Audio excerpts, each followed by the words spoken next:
बिस्मिल्लाहिर्रहमानिर्रहीम। अस्सलाम वालेकुम बच्चों मैथमेटिक्स क्लास 9 यूनिट नंबर 1 और आज हम करेंगे इसकी एक्सरसाइज 1.4। 1.4 जो एक्सरसाइज है ये मैट्रिसेस की मल्टीप्लिकेशन से मुतालिक है, यानी इसमें कालमों की ज़रब हम सीखेंगे कि मैट्रिसेस को किस तरह से मल्टीप्लाई किया जाता है। सबसे पहले तो हमने कंडीशन देखनी है कि कौन सी मैट्रिसेस आपस में मल्टीप्लाई हो सकती हैं। तो यहाँ मैंने लिखा है बच्चों, आप तवज्जो दीजिएगा कि two matrices A and B are conformable for product A B, यानी एक मैट्रिक्स ए है और दूसरी मैट्रिक्स बी है, तो उनका प्रोडक्ट ए बी हासिल किया जा सकेगा if the number of columns of matrix A, यानी जो पहली मैट्रिक्स है, ज़रब होने वाली दो मैट्रिसेस में जो पहली मैट्रिक्स है उसमें कॉलमों की तादाद are equal to the number of rows of matrix B, और जो दूसरी मैट्रिक्स है, दूसरा कॉलम जो है, उसमें कतारों की तादाद पहले मैट्रिक्स के कॉलम और दूसरी मैट्रिक्स की रोज अगर ये इक्वल है तो उनका प्रोडक्ट ए बी कन्फर्मेबल है, हासिल किया जा सकता है। दो कॉलमों ए और बी का हासिल ज़रब ए बी मुमकिन होगा अगर कॉलम ए के कॉलमों की तादाद कॉलम बी की कतारों के बराबर हो। अब बच्चों इसी से रिलेटेड हम फर्स्ट क्वेश्चन करते हैं। एक्सरसाइज 1.4 का ये जो फर्स्ट क्वेश्चन है ये इसी से रिलेटेड है। हमसे ये कंफर्म कराया गया है कि कौन सी मैट्रिसेस इनमें मल्टीप्लाई हो रही हैं और कौन सी नहीं हो सकती। ये दो मैट्रिसेस के हमें यहाँ सेट दिए गए हैं। आप ये देख सकते हैं कि सबसे पहले ये जो सेट दिया गया है, पहली मैट्रिक्स के हमें कॉलम देखने कितने और दूसरी मैट्रिक्स की हमें कतारें देखनी है। डियर स्टूडेंट्स, हम देखते हैं कि जो फर्स्ट मैट्रिक्स है इसमें दो कॉलम है। पहली मैट्रिक्स में हमें कॉलम ही देखने होते हैं और दूसरी मैट्रिक्स में दो रोज हैं, दो कतारें हैं। मैंने ये एरो से मेंशन किए हैं। इनका प्रोडक्ट मुमकिन है, इनका हासिल ज़रब मुमकिन है, इनको ज़रब दिया जा सकता है। डियर स्टूडेंट्स, अब ये दूसरे जो इसका पार्ट है इस सवाल का उसको देख लेते हैं। आप यहाँ सवाल के दूसरे पार्ट में देख रहे हैं कि पहली मैट्रिक्स में जो कॉलम है वो दो हैं। ये मैंने दो एरो ऊपर की तरफ लगाए हैं, ये कॉलम को शो करते हैं। इसी तरह दूसरी मैट्रिक्स में जो रोज हैं, कतारें हैं, वो भी दो हैं, तो इनका हासिल ज़रब भी मुमकिन है। आइए अब इसके तीसरे पार्ट को देखते हैं। प्यारे बच्चों, सवाल के तीसरे जुज में आप देखते हैं कि जो पहली मैट्रिक्स है ज़रब होने वाली, उसमें सिर्फ एक कॉलम है, जबकि दूसरी मैट्रिक्स में दो रोज हैं, दो कतारें हैं। तो ये कॉलम और कतारें बराबर नहीं है, तो इनका जो प्रोडक्ट है वो पॉसिबल नहीं है, इनका हासिल ज़रब मुमकिन नहीं है। अगर इनकी आप जगह बदल दें, यानी इस पहली मैट्रिक्स को यहाँ ले आएं और दूसरी को पहले नंबर पर पहले कर दें, तो फिर इनका जो प्रोडक्ट है वो मुमकिन होगा, क्योंकि इसमें ये दो कॉलम हो जाएंगे और उसमें फिर दो कतारें बन जाएंगी। खैर, जिस कंडीशन में हमें यह सवाल दिया गया है इस कंडीशन में इनका प्रोडक्ट पॉसिबल नहीं है। डियर स्टूडेंट्स, क्वेश्चन के पार्ट नंबर 4 का प्रोडक्ट पॉसिबल है, क्योंकि फर्स्ट मैट्रिक्स में दो कॉलम है और जो सेकंड मैट्रिक्स है उसमें दो रोज हैं, दो कतारें हैं। तो कॉलम और कतारें, पहली मैट्रिक्स के कॉलम और दूसरी मैट्रिक्स की कतारें बराबर हैं, इनका प्रोडक्ट पॉसिबल है। आइए बच्चों, पहले सवाल का जो लास्ट पार्ट है उसे देखते हैं कि क्या उनका प्रोडक्ट पॉसिबल है।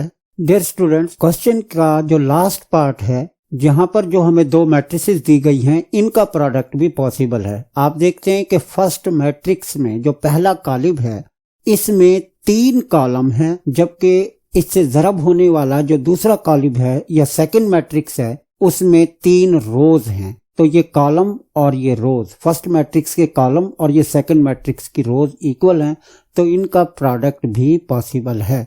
तो बच्चों अब करेंगे हम इसका दूसरा क्वेश्चन, एक्सरसाइज 1.4 क्वेश्चन नंबर 2। सवाल नंबर 2 में हमें दो मैट्रिसेस ए और बी दी गई हैं और हमसे पूछा गया है कि इनका जो प्रोडक्ट है ए बी फाइंड करें, और फिर इसका दूसरा पार्ट भी है कि प्रोडक्ट बी ए फाइंड करें इफ पॉसिबल। अब पॉसिबल नॉट पॉसिबल इसको चेक कर लेते हैं कि अगर हम ए बी मालूम करना चाहते हैं तो हमें फर्स्ट मैट्रिक्स में जो है कॉलम्स नोट करना होंगे, ये एक और ये दो कॉलम है यहाँ पर, और सेकंड मैट्रिक्स की हमें रोज नोट करनी है। सेकंड मैट्रिक्स में भी दो कतारें हैं। पहली मैट्रिक्स के कॉलम और दूसरी मैट्रिक्स की कतारें बराबर हैं, तो इनका प्रोडक्ट पॉसिबल है, यानी ए बी पॉसिबल है। डियर स्टूडेंट्स, जो मैट्रिक्स के प्रोडक्ट की कन्फर्मेबिलिटी है उसमें पहली मैट्रिक्स के कॉलम देखे जाते हैं और दूसरी मैट्रिक्स की रोज, लेकिन इनकी मल्टीप्लिकेशन इसके बिल्कुल बरक्स है, उलट है। अब ये मल्टीप्लिकेशन इसकी कुछ इस तरह होगी कि पहली मैट्रिक्स की ये जो फर्स्ट रो है इसे दूसरी मैट्रिक्स के फर्स्ट कॉलम से मल्टीप्लाई करेंगे। अब मल्टीप्लाई किस तरह करेंगे कि जो फर्स्ट एंट्री है पहले मैट्रिक्स की, यानी पहली रो की जो पहली एंट्री है, यहाँ देख रहे 3 है, ये 6 से मल्टीप्लाई होगा। इसके बाद जो दूसरी एंट्री है या दूसरा रुकन है, यहाँ पर पहली कतार में जो दूसरा रुकन है वो 0 है, ये दूसरी मैट्रिक्स के जो पहला कॉलम है उसके दूसरे रुकन से मल्टीप्लाई होगा। अब 3 तो हो गया 6 से मल्टीप्लाई और 0 हो गया 5 से मल्टीप्लाई। इनके दरमियान में प्लस जमा का साइन आ जाएगा। याद रखें बच्चों कि मैट्रिक्स की मल्टीप्लिकेशन में जब आप रो को कॉलम से मल्टीप्लाई करते हैं दरमियान में प्लस का साइन आएगा। डियर स्टूडेंट्स, एक बार फिर नोट कर लें कि जो कालमों की ज़रब है, मल्टीप्लिकेशन है, ये कालमों की जो हासिल ज़रब मुमकिन है उसके उलट होता है। मुमकिन में तो ये देखा जाता है कि पहले कॉलम के कितने कॉलम हैं, पहली मैट्रिक्स में कितने कॉलम हैं और दूसरी मैट्रिक्स में कितनी रोज हैं। अगर ये बराबर है तो ज़रब मुमकिन है, लेकिन मल्टीप्लिकेशन इसके बिल्कुल उलट होती है।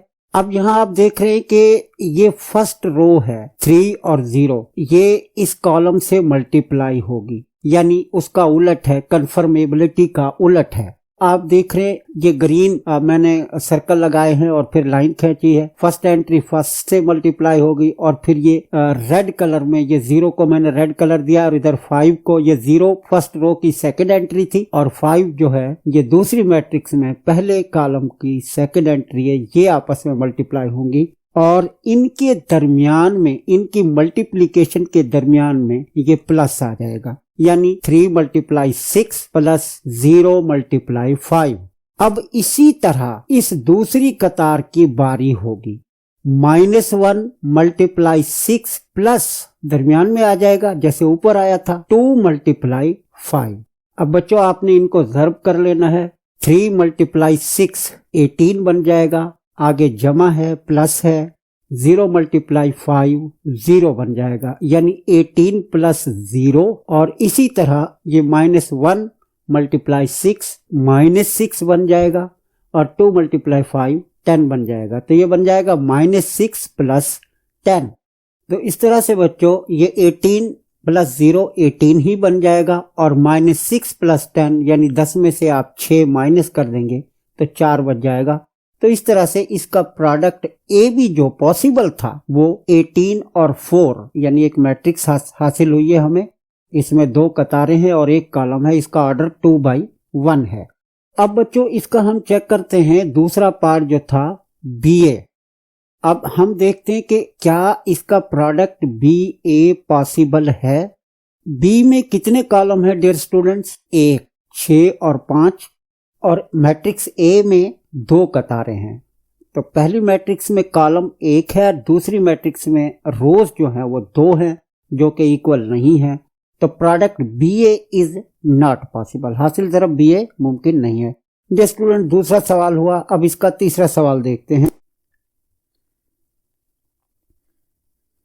Dear students exercise 1.4 question number 3। इस सवाल में 5 पार्ट्स हैं और तो पहले 4 पार्ट तो इसके सिंपल हैं कि फर्स्ट मैट्रिक्स में एक ही रो है और सेकंड मैट्रिक्स में एक कॉलम है, उनको आपस में मल्टीप्लाई करना है। तो एक बात तो बच्चों आपको क्लियर हो गई होगी कि हासिल ज़रब मुमकिन है। इसको चेक करने के लिए हमें पहली मैट्रिक्स के कॉलम देखना होते हैं और दूसरी मैट्रिक्स की रो। यहाँ पर हम देखते हैं पहली जो मैट्रिक्स है उसके कॉलम 2 हैं और जो दूसरी मैट्रिक्स है उनमें कतारें 2 हैं, यानी कॉलम पहली मैट्रिक्स के 2, दूसरी मैट्रिक्स कतारें 2, ये बराबर हैं। तो इनकी मल्टीप्लिकेशन पॉसिबल है, पॉसिबिलिटी तो इनकी है। अब इसका सलूशन देखते हैं कि इनको हम मल्टीप्लाई किस तरह करेंगे। स्टूडेंट्स पिछले सवाल में आप सीख चुके कि जब मैट्रिसेस को मल्टीप्लाई करते हैं तो फर्स्ट मैट्रिक्स की जो रो होती है उसे सेकंड मैट्रिक्स के कॉलम से मल्टीप्लाई करते हैं। 1 को 4 से मल्टीप्लाई कर देंगे,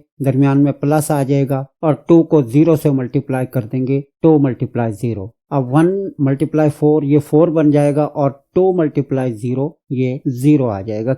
तो 4 प्लस 0 ये 4 बन जाता है। तो ये 3 स्टेप में ये सवाल हो जाता है। अब बच्चों इसका दूसरा पार्ट देखते हैं। सेकंड पार्ट भी पहले पार्ट जैसा ही है, 1 मल्टीप्लाई 5 प्लस 2 मल्टीप्लाई -4। अब -4 को मैंने ब्रैकेट में लिखा है, 2 को -4 से मल्टीप्लाई करेंगे तो ये -8 आ जाएगा, और 1 5 से जब मल्टीप्लाई होगा तो ये 5 आ जाएगा। 5 -8 -3 बचेगा। पार्ट नंबर 3 भी इसका इसी तरह है, -3 मल्टीप्लाई 4 प्लस 0 मल्टीप्लाई 0। -3 को 4 से मल्टीप्लाई करेंगे, -12 बन जाएगा, और 0 मल्टीप्लाई 0 0 आ जाएगा। तो इस तरह इसका आंसर -12 आ जाएगा। -12 प्लस 0 -12 के ही इक्वल होगा। फोर्थ पार्ट में आप देखते हैं 6 मल्टीप्लाई 4 प्लस 0 मल्टीप्लाई 0। 6 को 4 से मल्टीप्लाई किया 24 में हम 0 ऐड करेंगे तो ये 24 ही आ जाएगा, क्योंकि 0 मल्टीप्लाई 0 0 होता है। डियर स्टूडेंट्स, आपको इस सवाल पर थोड़ी सी तवज्जो देना होगी, क्योंकि इस सवाल में जो हमें मैट्रिसेस दी गई हैं उनमें एक से ज्यादा कतारें हैं और एक से ज्यादा उनमें कॉलम हैं। अब पहली मैट्रिक्स जो है, जो यहाँ पर मल्टीप्लाई हो रही है, उसमें 3 रोज हैं और दूसरी मैट्रिक्स में 2 कॉलम हैं। तो अब हमने 3 रोज को इन 2 कॉलम से मल्टीप्लाई करना है। तो इसका तरीका वही होगा बच्चों जैसे पीछे आप करते आए हैं कि 1 मल्टीप्लाई 4 प्लस 2 मल्टीप्लाई 0, ये पहली इसकी जो है एंट्री बन जाएगी। 1 मल्टीप्लाई 4 प्लस 2 मल्टीप्लाई 0, ये पहली रो पहले कॉलम से मल्टीप्लाई हो गई। अब बारी है दूसरी रो की, दूसरी कतार की, जो कि -3 और 0 है। अब -3 और 0 को इसी पहले कॉलम से मल्टीप्लाई करेंगे और ये इसी के नीचे आ जाएगा, क्योंकि यहाँ पर ये कतारें ऊपर नीचे हैं तो ये कतारें बनेंगी और इसी तरह से ऊपर नीचे आएंगी। -3 मल्टीप्लाई 4 प्लस 0 मल्टीप्लाई 0। अब तीसरी रो, तीसरी कतार की बारी होगी बच्चों। 6 मल्टीप्लाई 4 प्लस -1 मल्टीप्लाई 0। यहाँ आप देख रहे हैं 6 मल्टीप्लाई 4 प्लस, और फिर ये 1 के साथ माइनस का साइन था, इसे ब्रैकेट में लिखेंगे, -1 मल्टीप्लाई 0। तो डियर स्टूडेंट्स, आपने यहाँ तीनों रोज को, तीनों कतारों को पहले कॉलम से मल्टीप्लाई कर लिया है। अब इसी तरह इन तीनों कतारों को आपने इस दूसरे कॉलम से मल्टीप्लाई करना है।